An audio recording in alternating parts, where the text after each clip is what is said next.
I'm David Agron, and my company is called, you ready for this? Really creative, Agron and Associates, Inc. Well, primarily what we do is accreditation consulting, helping small Christian colleges achieve their initial accreditation. At least that's how things started. Things have continued to grow. I've got some clients that have long been accredited and continuing to use our help, um, primarily with assessment, which is a very difficult part of accreditation. I may be the only Cambodian speaking Jewish former academic dean of a Korean Bible college that you guys have worked with. And as unique as that is, you guys are able to come up with useful stuff. The problem I had, well, he looked at what I was doing. He explained that to me. David, the problem you have is when you're busy with consulting, you're not marketing. And then you finally, a client gets done with accreditation, doesn't need you anymore. You lose a client, and now you have to scramble. So instead, you have to do a trickle of marketing all the time. And one of the first things he had me do was to take my large prospect list and send 150 emails per week to my, 1,500 prospects. And so I was doing that for a while, but right now I've got so much business, I'm not doing it.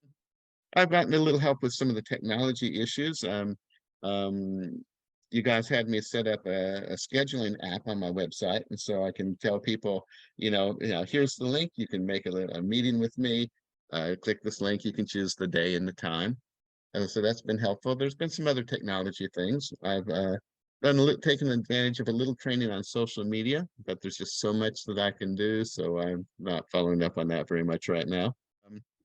As things began to really pop, things began to grow, I was very stressed out trying to keep up with everything. I couldn't let anyone down. And he'd tell me, look, the guys you got working for you, maybe they can only do it 80% as well as you can do it, but let them do it. And you can, guide them and mentor them. And basically it was quote and unquote, quit being the control freak.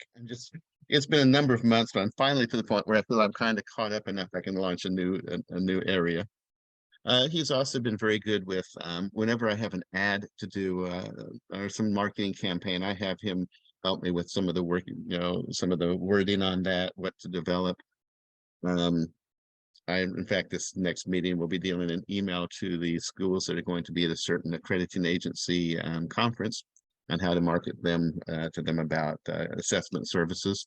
He just now had me write a proposal that I would send to them, and we've gone over that, and he gave me a few suggestions on it. So he's often suggesting what I need to do or helping me do it or looking at what I just did. I've got enough that even when I finish with somebody so I lose a client, I've got enough that I'm still in a decent cash flow. So that's a good thing. One of which is a friend of mine who runs a jewelry store, and he was having to move, and he was considering a certain location. And after speaking to Malcolm, they realized, no, that will not work. You have to be in a place where people walk by, not a place where people drive by. So he kept them from making a mistake on where they almost moved to. The people I recommended to who did not take my advice was running a gym, and the gym was my gym. The gym was needing new clients and things, and I was able to explain to her about how SBDC could help with marketing. But I know that's not at all limited to what you do. It's just the main area that I needed the help, and my friends that are in business often resonate with that.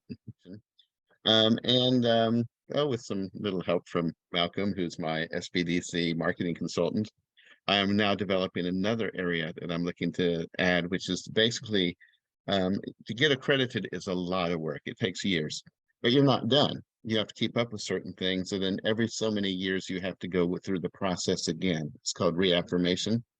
And I was on an evaluation team to a strong school recently, but their assessment program had really fallen apart. I think that's not too uncommon.